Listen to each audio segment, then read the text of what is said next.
Alrighty, ladies and gentlemen, friends of all ages, automotive enthusiasts, friends from every remote area of the planet Earth, you've done it.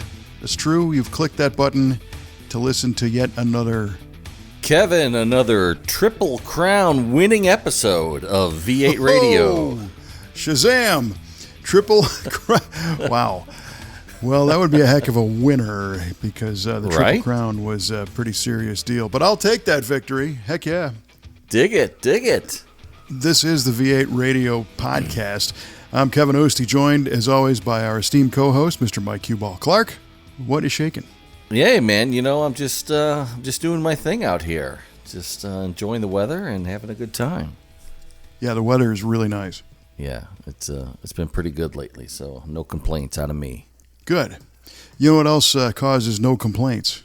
Tell me. It's when we start our V8 Radio podcast off with a trivia question. Ooh, do tell. Yes. So we kick off every one of these silly episodes with an automotive trivia question, and then we provide the answer at the end of the show. So it, really entices people to. It doesn't really do anything. I'm not going to lie to you. It just gives us something to do between shows, to dig one of these up. For sure. Have you, in fact, found an automotive trivia question? I have found an automotive trivia question. I've got a couple in the chamber, and this one I'm taking to the head of the line, as this was actually a collaboration between myself and our parts manager, Mr. Brian Wibbenmeyer of the V8 Speed Resto Shop. Nice. So we were talking, and we said, hey, this would be a great trivia question. I says, yes, it would be, and it's going to be. So here we go. So Kevin, what model years was the Corvette available with fuel injection? What model years? All right. Corvette and fuel injection. Okay. Well, the first year for Corvette fuel injection was 1957, and that was the Ramjet fuel injection system. So I'm going to say 57, 8, and 9 for sure. 60, 1, 2, 3, and 4. So what do we got? 57 to 64? Mm-hmm. All right. I think it went away in 65, perhaps, to return in 19. This is a tricky one. I know it was back in the 84 model year because there's no 83 with the ceasefire. I'm sorry, the crossfire injection. Nice. And then, of course, it morphed into the tune port fuel injection, the TPI, and then it went on from there to all the rest of it, the LSLT and whatever they got now. But I want to say that the crossfire injection appeared in the last years of the C3, so before the C4 generation. So that'd be 81 and 82. I will also say that the crossfire injection appeared. Okay. Did anybody write that down? Because I don't know. I'm writing it down. Yeah. So 57 to 65, 81 and up. 81 and up. 81 to present. Nice. Not bad. Not bad. Great answer. I guess we'll find out. We'll find out at the end of the show. And there might be a sleeper in there, like it might have gone away for 59 or something. I don't think so, though. I don't think so. But those early years are pretty sketchy. Okay, so to cap it off, you said 57 through 65 and 81 to the present day. Yeah, I'm not sure you could get a 65 with it. Yeah, maybe you could. I think you can, actually. Yeah, I'll stick with that answer. Okay. All right. Duly noted. All right. What do you got for the Q? Nothing like that. Goodness, criminy. Jeez, what the hell are you doing to me? Well, it's been a couple of minutes here. We gotta get our juices flowing again. Yeah, and you know what they say around here at the V8 Radio Podcast: everybody loves Corvette trivia. Well, they do, right? I know they do. There's just so darn much of it. Mm-hmm. Not to trivialize the Corvette, but goodness. Okay, I got one for you. I have two. Which one do you want, A or B? Ooh, B. B. Okay, I'm going to give you A anyway because it's what I want to do. Right on. Name two car companies that built a car named the Champ. Oh, my gosh. Actually, should have some Rocky music in there. Named Gonna fly now. Gonna try now. Oh, man. Here we go. Uh-huh. All right, two car companies that named a car the Champ. Mm-hmm. Oh, man. And that's not code for like the Ali or the Muhammad Ali or, right. the Sugar Ray Leonard or anything. Sure. It's actually the Champ. Oh, man. There might be more than two, but I definitely know of two. Okay. Well, this is going to just be a wild guess all around because I've never heard of the Champ before. Really? Wow, all right. Really? Yeah, I stink. You ever hear of a fuel-injected Corvette? Yeah, I have heard of that, but not the Champ. All right, then. I'm going to say our friends from the land of the rising sun at Datsun came out with a Champ, and I'll also say AMC. Ooh. Came out with a Champ. If those two cars went head-to-head, it'd be like a battle of the champions. It could be like the Rumble in the Jungle right there. How about the Thriller in Manila, so to speak? That's right. Okay, so the Datsun Champ and the AMC Champ. All right. Final answer? Final answer. Good heavens. All right. See, I give you questions that are good. You give me these oddball ones. What was odd about that? Who's ever heard of the Champ besides you? Did it It sell? was an even number. Oh, yeah. Well, we'll find out. I don't know. Okay. Maybe it did. I never owned one. How about that? But I've ridden in two of them. Really? Two. Right. I've ridden in two of the same one. How about that? Okay, the same one twice. All right. Okay. So enough of that. You'll find out the answers at the end of the show if you choose to stay with us that long, if we don't put you to sleep or scare you off or something. But there's no way we're going to sleep because you've been to some exciting stuff recently. I really have, and it was great. The most recent. So we got two main topics here on this episode. Ooh. That one of which you and I joined our friends once again on the Stubborn German podcast recently as kind of a crossover. But I'm not sure about the whereabouts of that episode because there might have been a technical glitch on that one. Oh, so right. Oh, man. We could kind of go over the story we revealed there in a little more depth, which leads into the second major topic, which is the Triple Crown of Rotting. And how about that? We got two big shows lined up in one. It's craziness. We need three big shows for it to be a real Triple Crown. Oh, my gosh. Yeah, well, you get two for the price of none, so that's not bad. How about that? So it's been a little bit since we released the last V8 radio podcast. We apologize for that, but the reason for it is because things have just been so gosh darn busy with travel and events and getting schedules to line up. Very busy summer, and I will say that the anybody who suggests in any way that the performance automotive industry, the automotive aftermarket, the sport and hobby of cars is in some way slowing down, that you are out of your tree. Whoa, because how about it? It is not.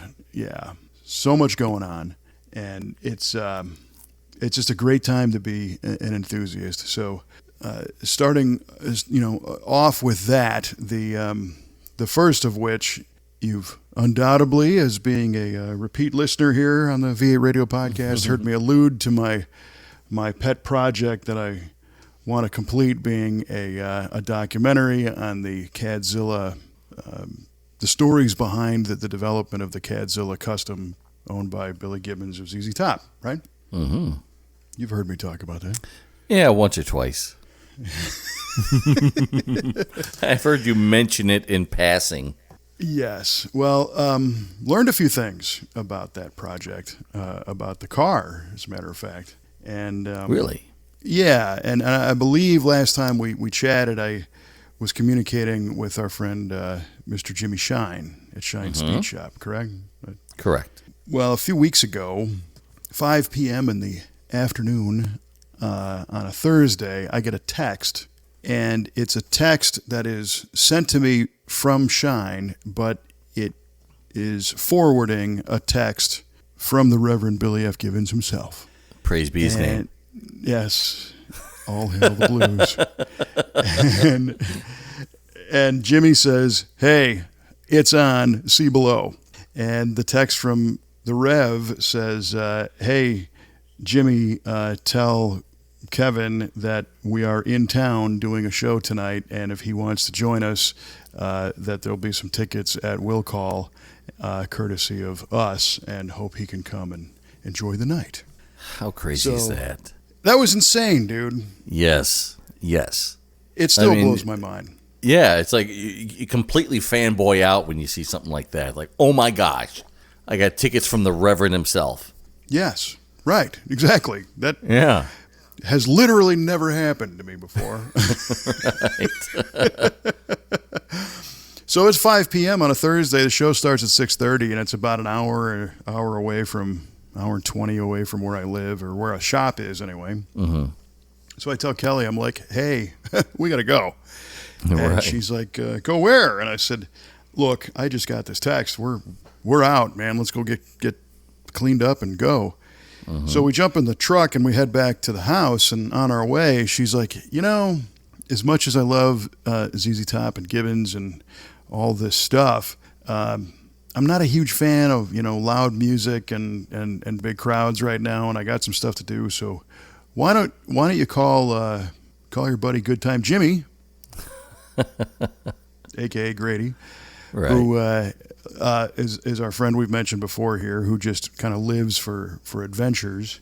And I said, "Are you sure?" And she's like, "Yeah, no, he'll appreciate this a lot more, and why don't you guys do this?" So I said, "All right." So in typical fashion, our buddy Grady in the past has contacted me and picked me up with no insight on what we're doing, or no warning. Let's go. Get your coat on. We're heading out the door. In fact, you're the poster child of that when he picked you up from the airport in Vegas several times. Yes, absolutely. It's never a dull moment with Good Time Jimmy. The one of which in the white chopped Cadillac limousine with Elvis behind the wheel, right? Oh my gosh, how good was that? That was insane. So I thought, well, here's my chance to kind of throw a little payback in that direction. So I texted him and I said, "Be ready, because I'm going to pick you up in 15 minutes. Get shined up." And his response was, "Can I have basically 30?" And I said, "No." So he responded back saying, "Okay, my wife and I were going to have dinner, but I've canceled that. So, okay." So I had gone home and put on some nicer clothes than I was wearing. I certainly didn't get, all dolled up, but presentable for sure. Sure. So I pick him up and he's like, "Oh, you weren't kidding. You said get shined up." And he's wearing a Bonneville t-shirt. He's actually wearing a shirt from the Black and White bar, which is a little bar in Wendover, Utah, and a pair of shorts. And he's like, "Is this going to be all right?" I'm like, "Yep, it's fine. Let's go." So we're driving along, and he didn't ask a word. Didn't say a word. About like, "Hey, where are we going?" It was just all right. Along. In fact, we ended up chatting about his daughter graduating from college and what she's going to be doing and all this kind of stuff. And driving along, nothing. So finally, we get off on the exit where the concert venue is, and he starts to pick up on it, and he's like, "Huh." But it was fun because there was one of those flashing signs out in front for the parking, and first it says parking to the left, and then it says Lynyrd Skynyrd parking, Lynyrd Skynyrd. And he goes, "Nice. We're going to go to the Skynyrd concert?" And I'm like, "Yep." So it's like, "Oh, cool, right on, Well, Skynyrd was a headliner, and ZZTop opened for him, but it didn't say that on the sign, so he still didn't get it, Ah, okay. So, and he's not the world's biggest Skynyrd fan, or at least he is now, but wasn't at the time. Right. And we drive up and park and go to Will Call and grab the tickets, and it was at that point that I said, "Yeah, look, ZZTop's opening. And he's like, are you kidding me? And I said, nope. And then I showed him the text, and he goes, you got invited to be here? I'm like, yep. And he's like, and you brought me? I goes, sure. And he's like, oh, man, this is awesome.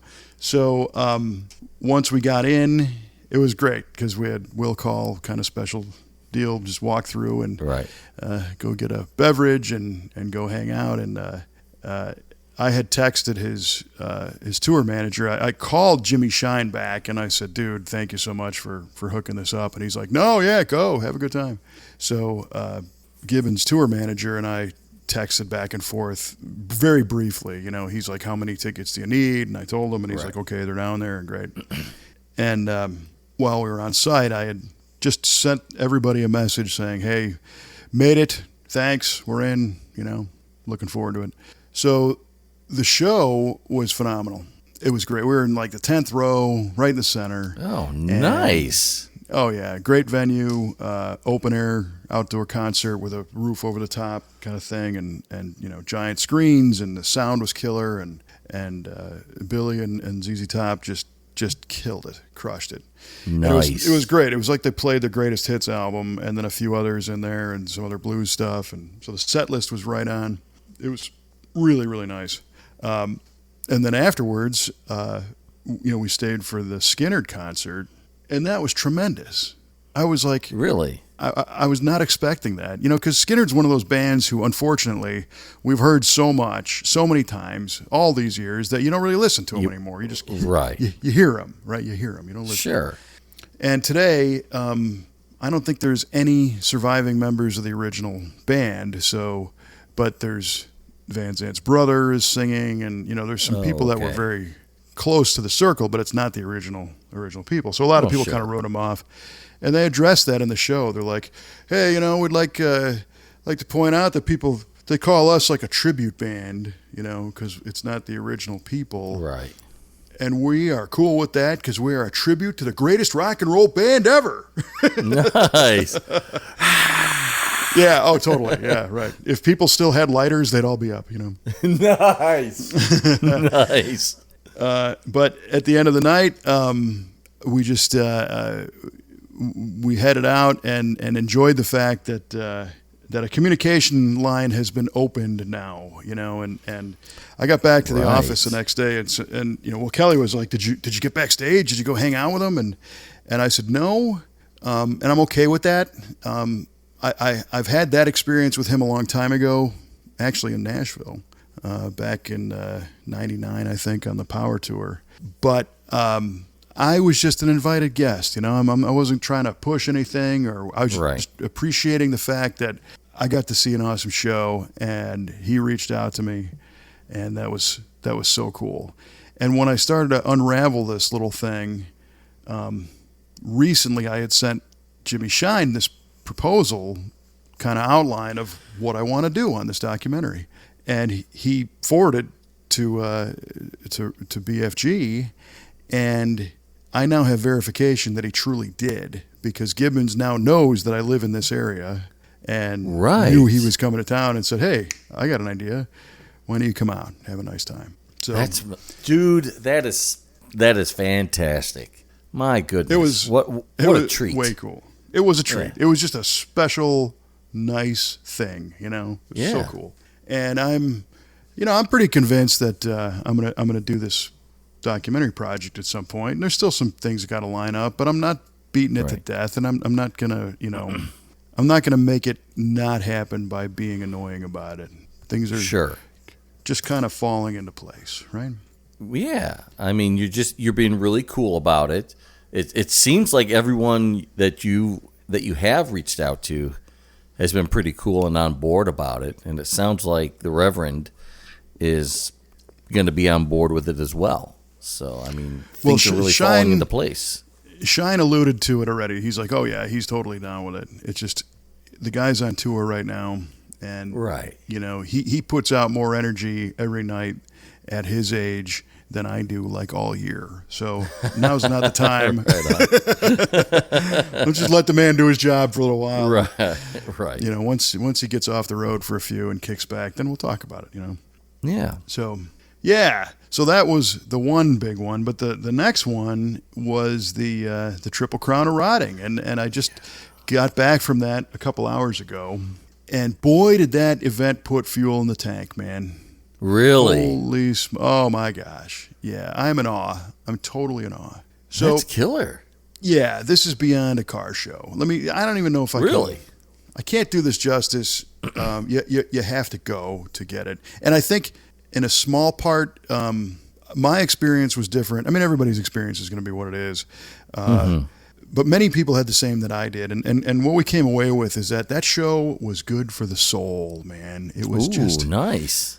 It was nice. And it all came about, interestingly enough, for me anyway, when you and I and our buddy Grady went to Cleveland. Yeah. Right? Yeah. Which we had talked about on this show. And we met with our friend Gary Case. And Gary is a premier event promoter and a hot rodder to the bone and just a guy who gets it. And earlier this year he was telling us, I'm doing this Triple Crown of Rotting event because I think everything's in line to really do a good show that's got the right people and the right cars, the right place, and all that stuff. So that spawned some conversations between Gary and I ended up doing a couple of promo videos for the Triple Crown because I've known Gary a long time, and I know that he says he's going to do it, it's going to happen, and it's going to be top notch.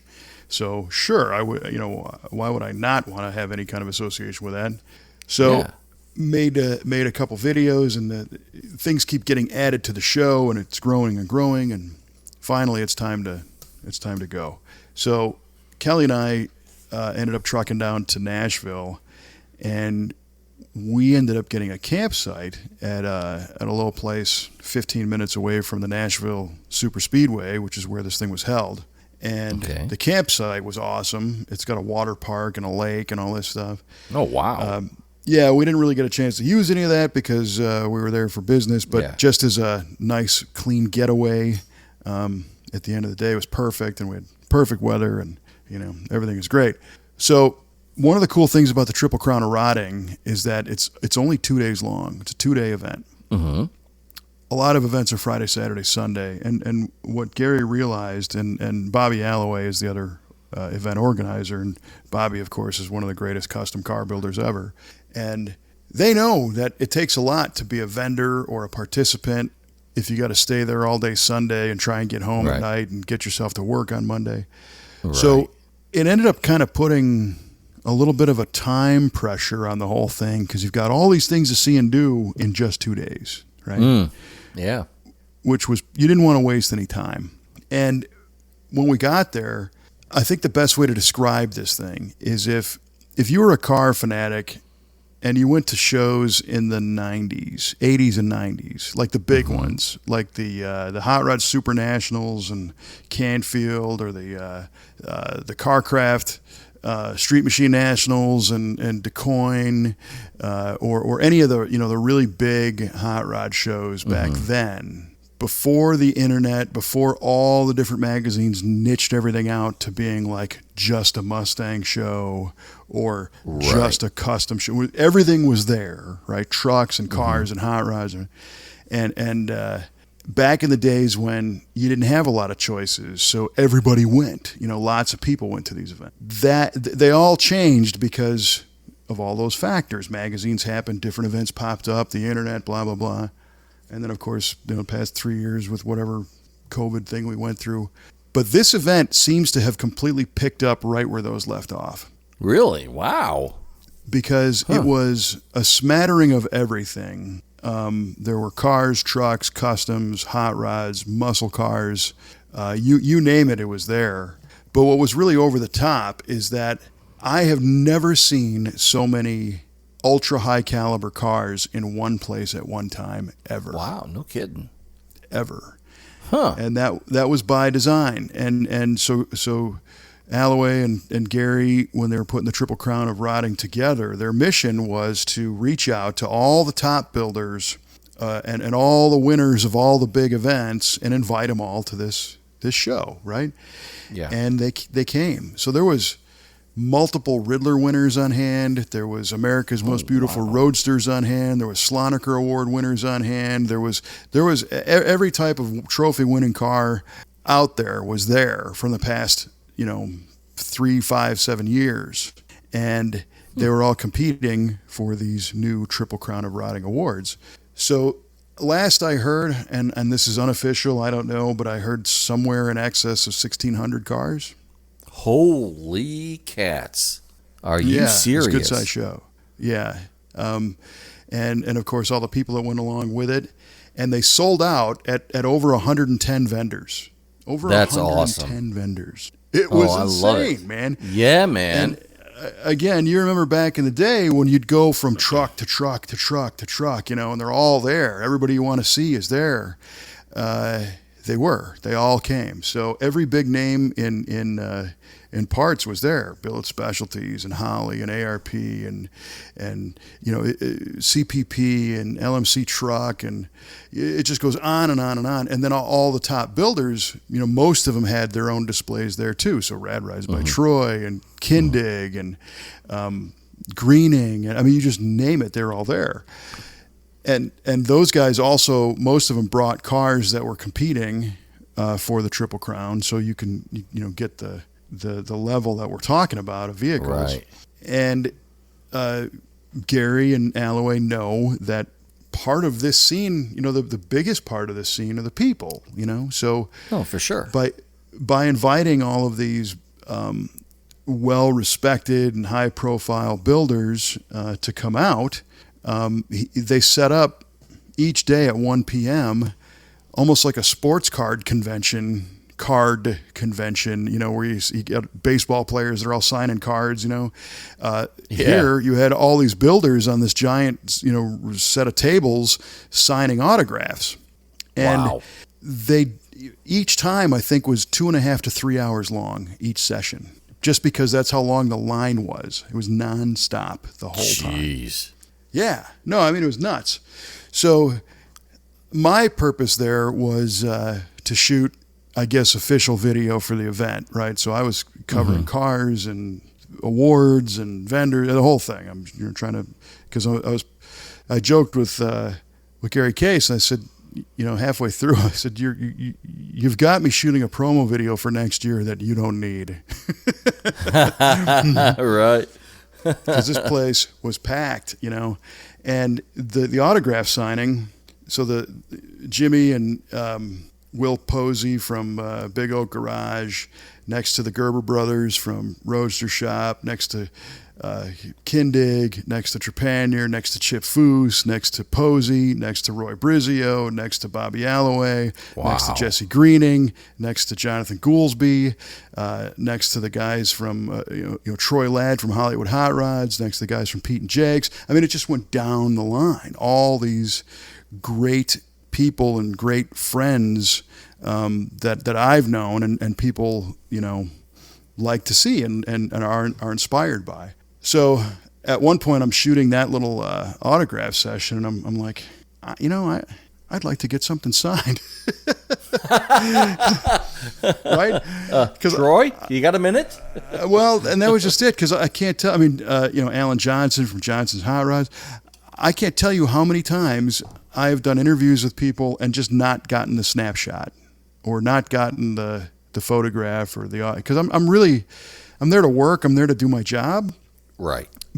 But this time I wanted something from this day, because this was a special thing for all those people to be there. And everybody had the same feeling. It's like, this feels so good just to have this environment and see all this stuff and all these great people.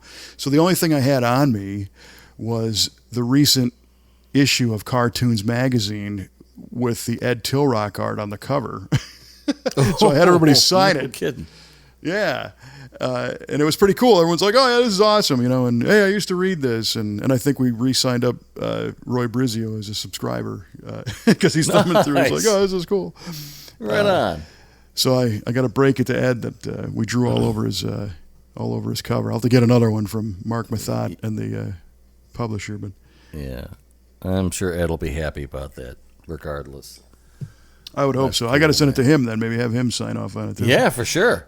But the vendor presence, the car presence, the people, the way it flowed, nobody had any complaints about how to get in or get out. There was food.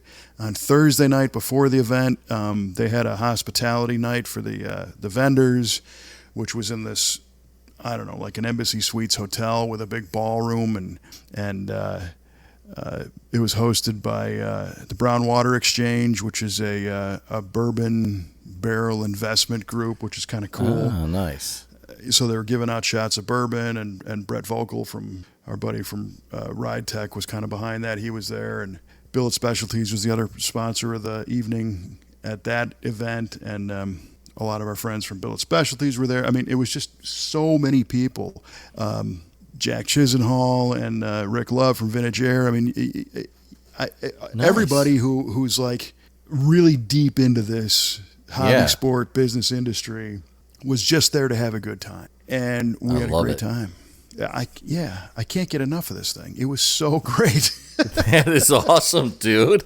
I've not heard Yeah. you gush about an event like this before. I Well, mean, 'cause we've I talked really- about SEMA and the McCacken show and the other the shows that you do for Bonnie Air, and you kind of say what's going on, but never once have you really been this emphatic and this passionate about what you're about describing something to us. It's really cool to hear.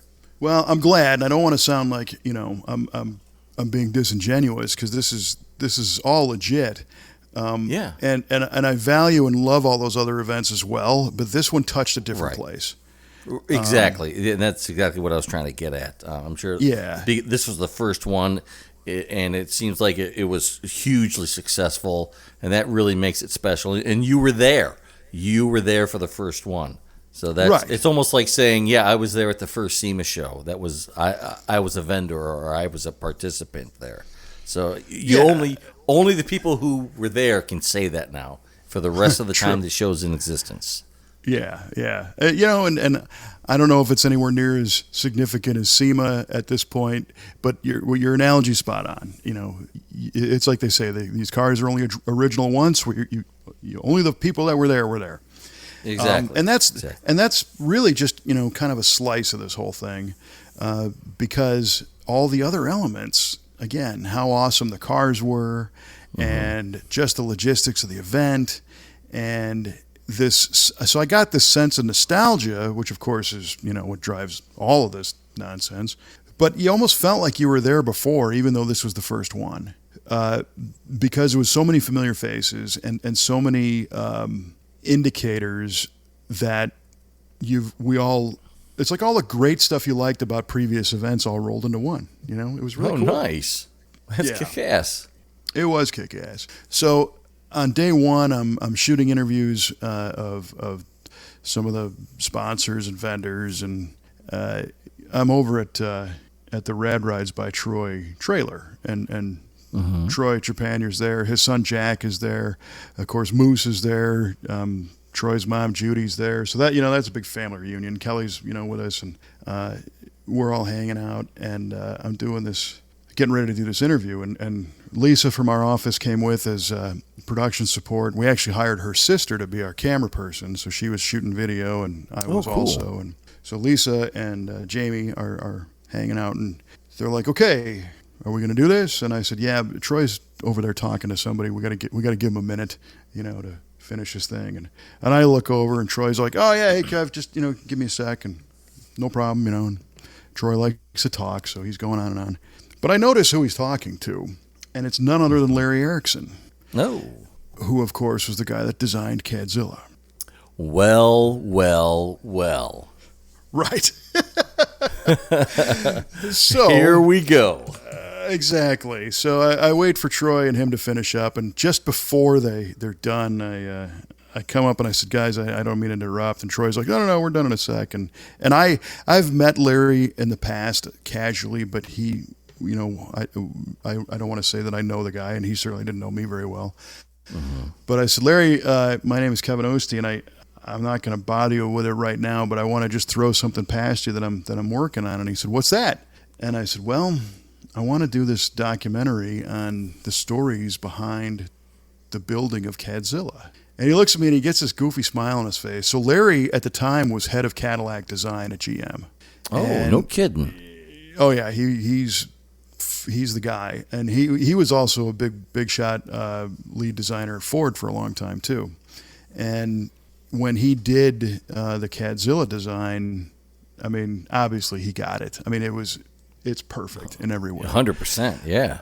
Yeah. So he said, "What do you mean?" And I told him just a brief one of those little qualifying stories to let him know that I'm not, completely full of crap. That I have a few of these stories that I've heard, and I mentioned a few of the people that said they'd like to be in this, between Randy Lorenzen and Jeff Smith and down the line. And he said, that's really cool. He said, there's a lot of really great stuff there. He said, I'll be in this. I'll gladly help you out with this if you can tell the story that tells the story of the car in a proper manner that is accurate and demonstrates the character of Gibbons and the car at the time. He said, because there's a few out there that don't really get it. They got pieces of it, but they didn't get the whole thing. And I'm just going, oh, damn, heck yeah, Yeah. Right. So I said, of course. And he goes, and the other thing is you got to tell the grit too. I mean, I'm not going to be part of some sugar-coated thing. There was some stuff that went down. And I said, well, sure. It's not to cast any dispersions or muddy anything, but there's some interesting, fun stories that aren't exactly positive that were part of this, right? And I know a few of what he's talking about. I'm not going to share them here yet, but right. So he's like, all right, yeah, that sounds really cool. And then he goes off and starts talking about a few things. And Troy looks at me and he goes, you got to be kidding me.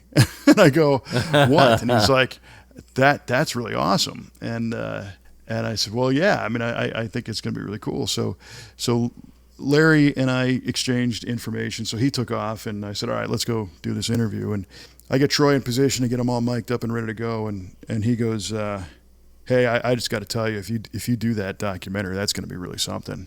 And I said, well, I mean, I hope so. And he said, I'll never forget the day that I first saw that car. And he saw it out at, I don't know if it was Canfield, Ohio, or one of the shows, but he's like, it's a moment in time that I will absolutely never forget. And I said, well, how cool is that it's one of those time-stopping moments that doesn't involve like Kennedy getting killed, Right. or the shuttle blowing exploding. up. Yeah. Right. So he's like, no, yeah, it was a great time. And I said, well, listen, then you need to be in this. And he's like, are you kidding me? And I'm like, no, you're down. 100%. He's like, He's all got to right. be in it now. For sure, right. So there's so many people that want to be in this thing. I just got to pull all this stuff together. And we did Troy's interview, and it was so great. And here's where, when I said my experiences are a little bit different, I think, in some of these events, when I'm interviewing people and shooting video or if we're doing a podcast or whatever, we get front and center attention for somebody for however long, we want, basically. Right. And I don't know if everybody gets that opportunity to be like, here I got Troy Trepanier's undivided attention for a half an hour, And I know if anybody asks him any questions, he does that. He'll certainly share everything. Most of these people are just really gracious with their time, and they'll do that. But over the years, I've had this situation many, many times. I often get a chance to just chat, and I kind of forget that we're rolling on it. It's just a matter of guys hanging out and catching up. And it was fun to learn about this. They're doing a 36 Ford Roadster right now. They had it on display in bare steel, of course, and it, the fit is like unbelievably perfect, and it's in bare steel. And they didn't buy a single part. They made the entire body. Holy cats. Yeah, they made everything on this car, and Troy said this is going to be our best work. Just wait till you see this sucker finished. So that was really cool to hear a little bit of what they're doing on that. And then he's got some products out. One of them being an electric power booster, master cylinder combo. Really? Right. So I asked him how this differs from a hydro boost, and he said, well, a hydro, you got a pump and you got the plumbing, and then you got your master cylinder, and you got some stuff to to deal with. He said this is an OE piece that they've adapted to the hot rod market, basically. So this is current level technology, and it's being made. I think the internals are Bosch, and it's proven. And he's like, this is a game changer, man. And the way it works is when you step on the brakes, there's basically a brake pedal position sensor that feels how far you've pushed it down. And there's these two motors right above it that just turn screws that apply the brake pedal, apply the master cylinder. And if you apply it slowly, they give it a little bit of assist. If you apply the brakes hard, it gives it a lot of assist. And there's very few components to leak or fail. And if it does, it is computer controlled, but if it does fail, it goes to manual. So you got manual brakes. So you don't have to worry about, any kind of a thing. And he's like, trust me, it's a game changer. We put it on that car, we put it on this one, we put it on that. He's pointing all these cars. And so it was cool, here's something new. And coming from him. And it was an interesting interview because Troy straight up said, he's like, my first thing is I'm a mechanic, and mechanically this makes more sense than any vacuum or any electric or hydro over electric or hydro booster unit out there. This thing just works. And a lot of people don't realize that Troy's a brilliant mechanic. They see him as a metal guy or as a custom car builder, but he's Bonneville racer and he's a heck of a mechanic. So that was one tiny little example of these experiences that all rolled up into the Triple Crown of Rotting event for me and Kelle. It was phenomenal. That's really cool, man. I mean, my God, what a great event it sounds like. Unbelievable. It was.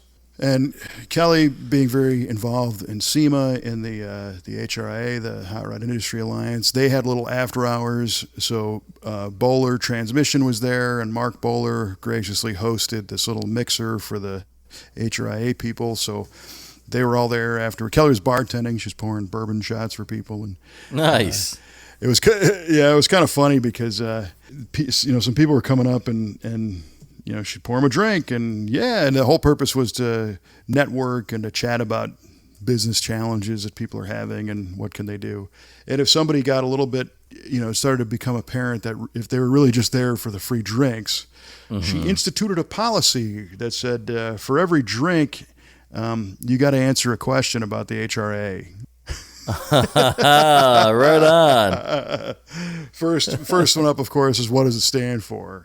And if somebody couldn't play, then you can't have a drink.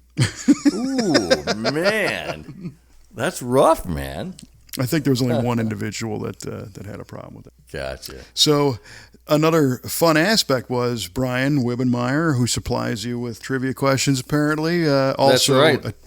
Attended with his brother Kyle from our shop and his mission was to talk to all the vendors and get face-to-face time with them and get questions answered and see what's new and also to peek under the hoods of the cars and see what people are running and how things are looking on a lot of these things. So he had that look on his face like, mind blown right away. So that was pretty cool too.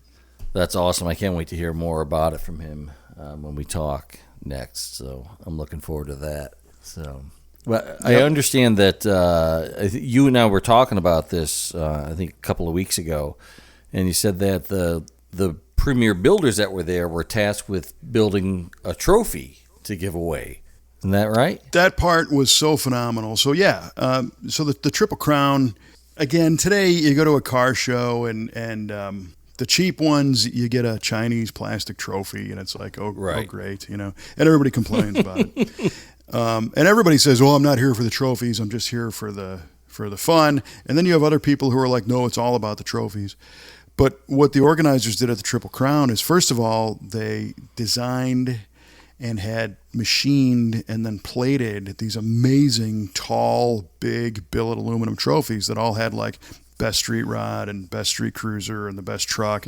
So all the top 6 winners got one of these, almost like a Super Bowl-esque trophy, but with a hot rod on it instead of a football, Wow, that's cool.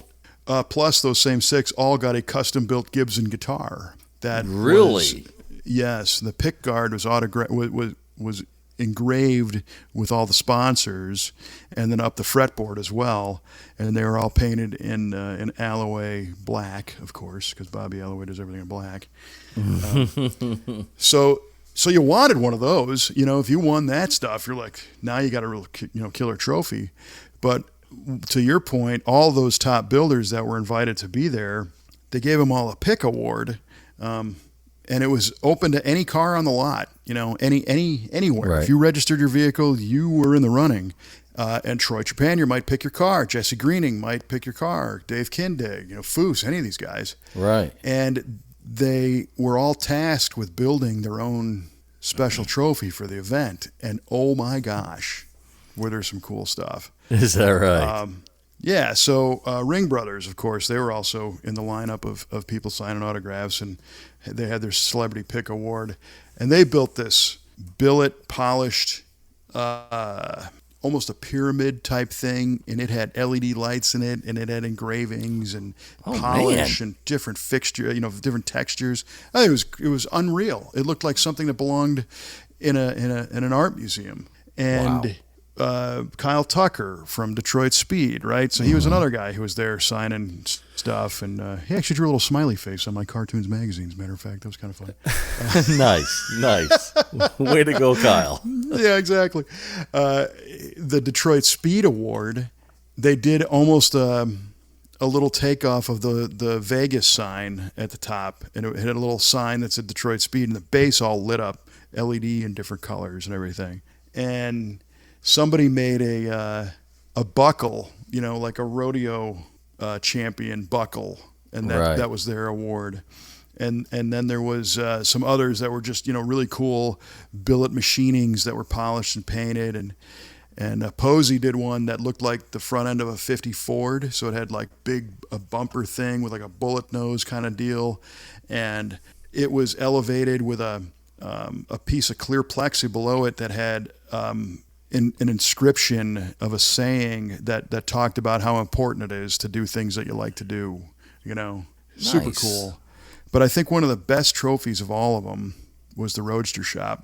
And those guys, somebody over at the Roadster Shop is really thinking, I know it's more than just somebody, but their graphics team and some of their idea people, so they did, of course, this event's in Music City, it's in Nashville, so they did a gold record. Really? So it's framed, right? You got this big frame with a gold record, and then the quote-unquote album cover artwork behind it. And you look across the top, and the album is a direct takeoff of ZZTop's Eliminator. So it's the front part of a 34 Ford, it kind of looked like, with headlights, the red, and the headlights are in the mist. Yeah. And across the top, at first glance, it almost looks like it's got the ZZ from ZZTop. But it's not, because the ZZs are backwards because they're S's, and it says Roadster Shop. Nice. And then this gold record. And I learned that our friends at Advanced Plating, who did all the plating on a lot of the trophies, and they did the official Triple Crown trophies, they've got several businesses, and one of them is a custom guitar business, and they also did the custom Gibbons. But they can press records. They've got a business, small record label essentially, that they press records for other people. And I learned that record, that Roadster Shop Gold Record Award, actually plays if you have a record player that will play backwards. You can listen to what it says. Come on. Yeah, I don't know what it says, but there's something recorded on that backwards, and that's part of that award. That's hilarious. Cool, I love it. It is nuts. I mean, there were so many unbelievably creative elements of this event, and it just, when I said it put gas in my tank, this is what I'm talking about. Everywhere you turned, there was something. And the Roadster Shop also, they had a T-shirt that the Phil and Jeremy Gerber were wearing as black, and it said RS on the front. But if you look closely, I don't know if you're familiar with this, but in the 70s, you could buy an aftermarket tachometer, and it was like a column mount, round tachometer. The most popular one, of course, was like the Sun Tag, the Super Tag. Sun Tag, yeah. But there was one made by Dixco, Dixco. And Dixco actually also did an aftermarket hood tack that looked very much like the Pontiac muscle car, hood tack, or the Buick one.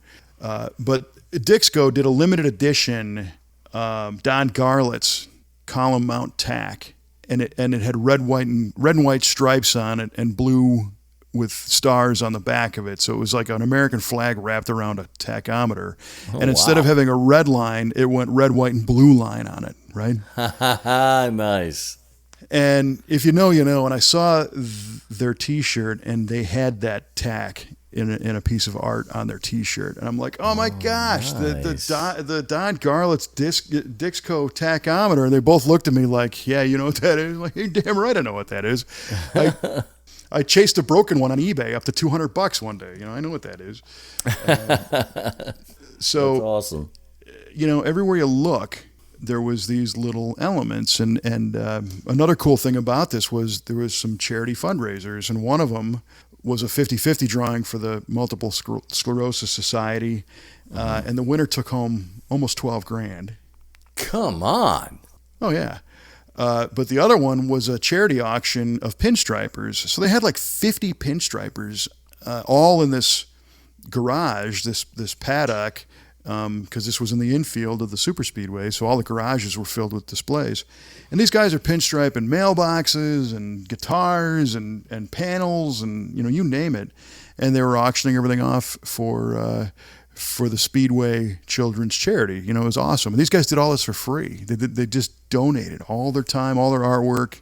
It was, I could have stayed in that room for the whole 2 days. Right. And it would have been awesome. You know, it was just, so Man. As I'm walking up and down the paddock where all of the vendors are, it starts to dawn on me that I really miss seeing in person a lot of those colors and graphical elements of all these displays, all the logos, and you know, there's a classic, almost a brush script kind of font that's synonymous with hot rod stuff, and yes, you know what I'm talking about. And sure, you'd see like people with T-shirts, and the menu board was done in that font, you know, or there's flames on something, or pinstripe. It's just everywhere you turn, there's the visual of the hot rod culture is all around, plus the cars, plus the people. And then going out into the rest of the participant parking lot, where people came to display the car, you know, their own cars. So not just the top, you know, craziness, the regular, you know, enthusiasts that came, they brought stuff that was insane. I mean, just awesome cars and trucks and hot rods and muscle cars. It was just, you know, it was darn near too much. Wow, this really did gas you up, didn't it? It did. This is crazy. I love it, dude. And for all legit reasons, you know, not for anything else outside of the fact that I just really enjoyed it, really dug it. So they're doing it. They got a 3-year deal with the Speedway, so this was number 1. So there's a chance to go back next time and the time after. Cool. And it was very successful with the amount of people and vendors, and that's another great thing is there were a few naysayers out there who were like, yeah, it's the first time, you know, first time events are hard, you know, and sure. they killed it on the first one. So all of the vendors that were there have first right of refusal. They get to keep their own exact spot, you know, if they want to sign up for next year. And I've heard that most are doing that. Kindig was shooting an episode of Bitch and Rides there. So that was pretty cool to see, and just all kinds of stuff, you know. It was cool, a good deal. Man. Yeah. Well, my gosh. With all the stuff I've been doing just pales in comparison. Jeez Louise. Well, after I finished, you know, chatting with Trepanier and Larry Erickson, our little video crew split up, and I was going out where all of the judged cars were lined up, because they lined them all up in a row, and it was like this unbelievable display. And what do I see? But the 2023 America's Most Beautiful Roadster winner, which is a black 32 Ford owned by Jack Chisenhall of Fenical. And Jack is standing there by the car. He's looking at it, and he's talking to somebody. And I walk up, and he's like, "Oh, hey, Kev." I said, "Hey, Jack, how you doing?" He said, "Good." And he goes, "Hold on a minute." And he grabs his cell phone, and he says, "Yeah, hello? Yeah. I don't know. You think I should?" "Well, I don't know." "Okay, sure, I will." "All right, fine." And he said, "Well, that was Rick Love, you know, from Vinegar." And he said, Rick wants me to enter this thing in this Triple Crown. He said, I just brought it out to show it. And I said, I think you should probably enter it. Yeah. I mean, it's an amazing car, right? And he's like, well, I guess, all right, whatever. They want me to, sure, fine. So he goes in his little packet of stuff, and he's got his sticker that you got to stick on the windshield as an entrant, And so he and I are chatting, and we end up having about a half an hour conversation about how to cool a flathead, and this article that I had recently read in a 1952 issue of Hot Rod magazine where Vic Edelbrock Sr. was talking about keeping flatheads cool at high RPM on the circle track by shaving off every other impeller vane and then drill holes in the rest of them. Yeah, it's totally counterintuitive, but it allows these things to move water at high RPM instead of low RPM and cavitate. And he's putting restrictors in the cylinder heads and doing all this stuff. And Jack's like, yeah, I heard of that trick. No, I haven't heard of that trick because his hot rod is a flathead. And, part of the challenge is keeping these things cool. And so we had a really cool, technical conversation. And I said, by the way, he was the guy that was the project manager on CadZZilla and was with Billy Gibbons when they came up with that idea for the car. So I said, I'm still working on this thing. And and he's like, yeah, cool. Well, yeah, I'll be in that. You got Larry Erickson, if you want me to do it. So sure. So it's like, yes, there we go. See? Nice. Yeah. And it's amazing to me how many people that car connected. And here we are 35 years later almost at this totally, new hot rod event. And people are talking about it like it was yesterday. So again, that also kind of helped fuel why I had a good time at this event because that project seems to be moving forward. And Erickson was telling me that he's got like 120 drawings from the design process of the car. And I'm like, oh really? My gosh. Ooh, if we could, yeah. So at this point, my mind is going in 58 different directions. I'm trying your brain must have been just firing like crazy.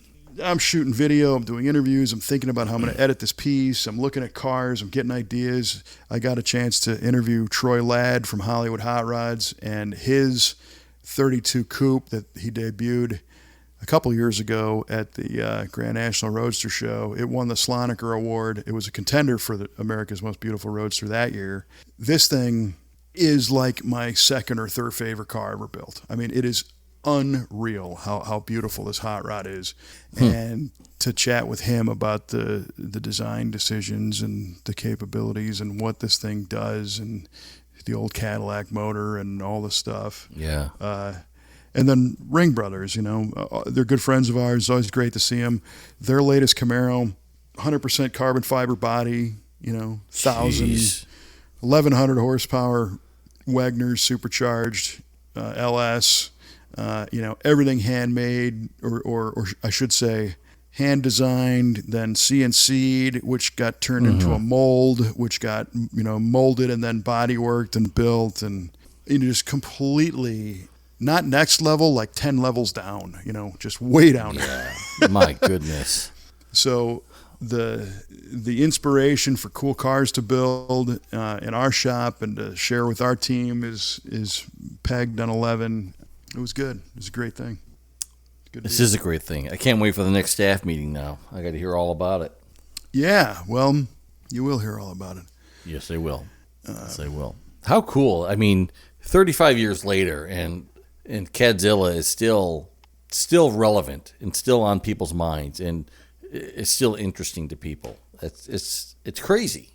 Yeah, and it really, again, kind of falls in line with these long-term relationship things that happen in this hobby and this sport. If you're at a stoplight and you meet somebody with a last of the generation 65 fuel injected Corvette. Go on. And you chat with them for a minute, you're probably going to be friends with that guy forever. You'll see him 6 months from now and go, oh yeah, right. Hey, how's it going? Yeah. True. And True. that sticks for decades, as evidenced by this, I mean, it's clear. And the cars hang around. We're all talking about, hey, do you remember when Scott Sullivan brought out the Cheese Whiz Orange 55? Do you remember that car? You know which one I'm talking about? It was Hot Rod Top 10 in the 80s, and it's one of the first modern styled 55 Chevys, and it was the joke was painted Cheese Whiz Orange, and Scott Sullivan built it out of Ohio, and him and Jeff Smith drove it across country on 85, 86, had a big block in it, and it was kind of half Pro Street but half custom. And he did a lot of really forward-looking custom tricks on that. They brushed all the trim. They took the glove box and centered it in the middle of the dash and molded it in. Really? And flipped the glove box door open, and that's where the stereo was hidden behind. Pretty cool. Yeah.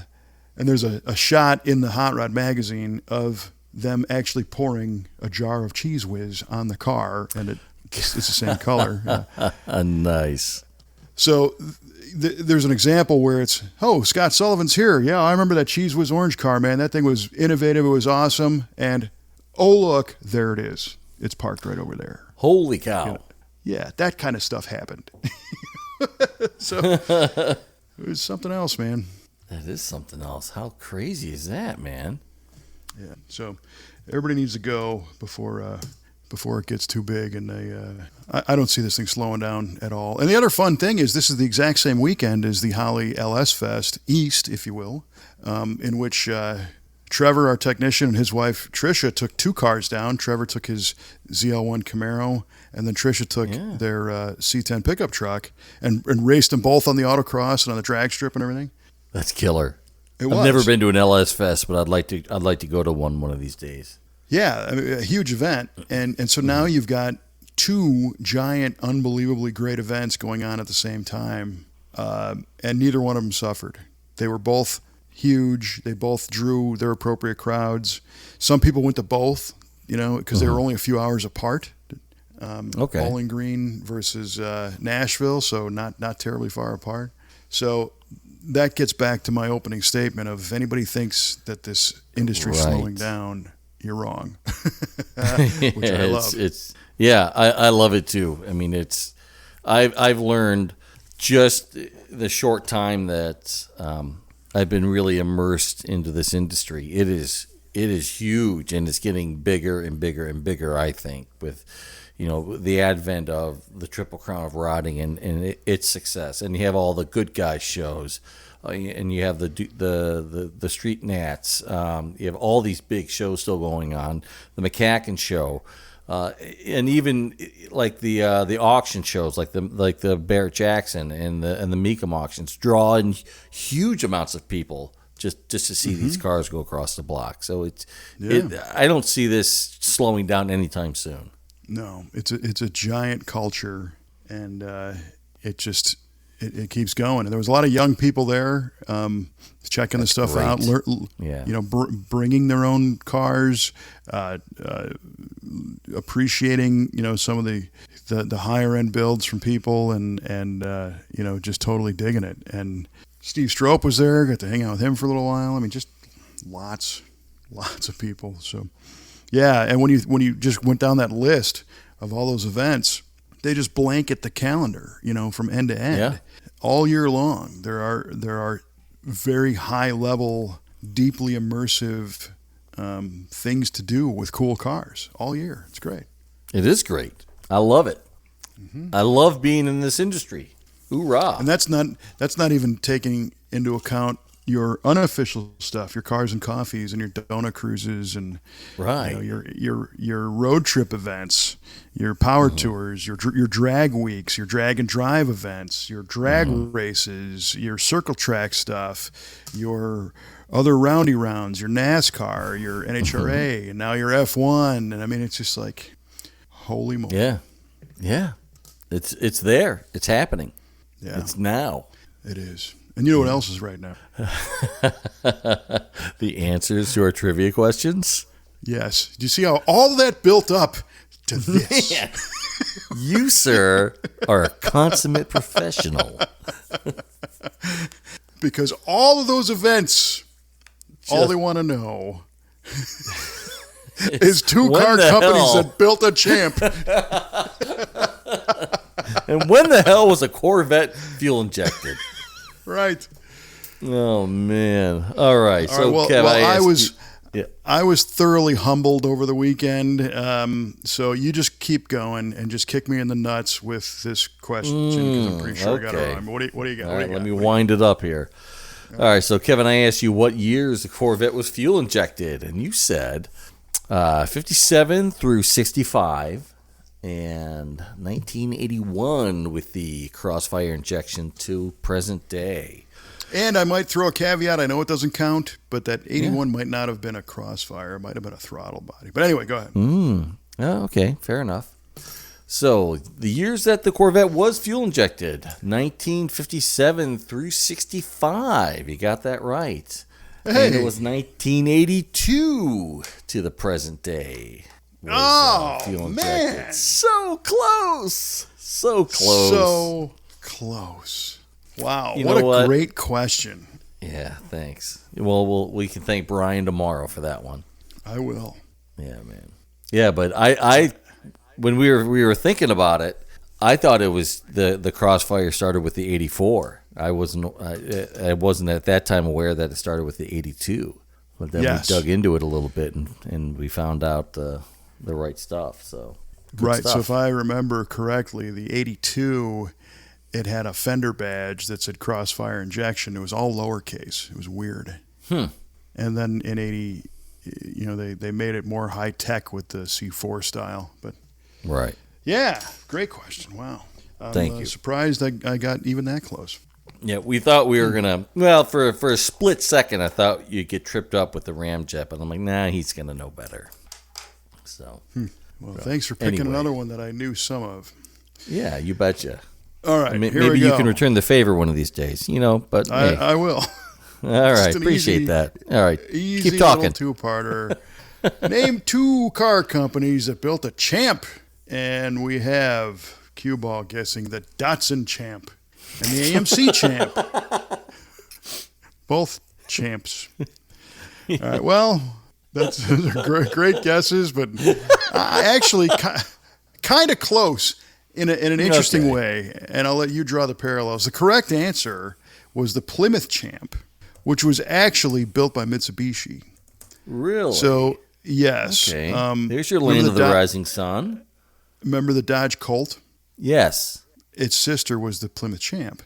No and those were way. Mitsubishi imports. So, Datsun, close, right? Kind of close, yeah. And the other one, you said AMC, the other one was actually a Studebaker Champ pickup truck from 60 to 64. And AMC and Studebaker are kind of both in the same red-headed outhouse out there somewhere of American car makers. Both very revered, but both of them just off the mark a bit. So I think that, I'm not going to say you were right, but I think the overall ilk of your theme there was on the right track. So there you go. Well, thank you for letting me down gently. I do what I can. I appreciate that. Oh boy, it's all about building people up, not. Yeah, right. Just to knock them back down. Oh boy. Well, that was a good question anime too, though. I'm glad you enjoyed it. Yeah, man. You're lucky you didn't guess the other one. Well, actually, you did, and I changed it. So next time, great. I'm really gonna have it coming. It sucks. I'll tell you right now.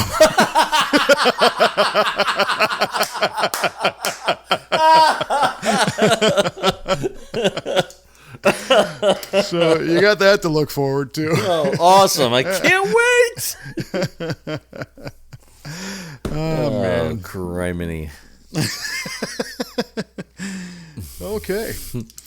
Well, so of all the stuff that I tried to share, I know I left a ton out and a ton of people out, but we will be releasing on our V8 TV channel on YouTube our overview video of the Triple Crown. And good. That's pretty cool. I'm excited. I'm going to start putting that together like tomorrow, and because I want to bite off a bunch of this while it's still this fresh. Sometimes you shoot video of something and you revisit it a little while later and you're like, oh yeah, I think I remember that, but I want to make sure I get my kind of outline lined out pretty soon.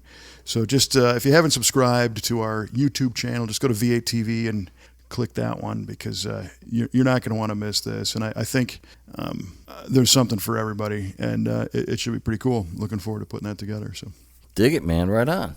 Looking forward to seeing that. Yeah, me too. All right, my man. Well, this was a lot of fun.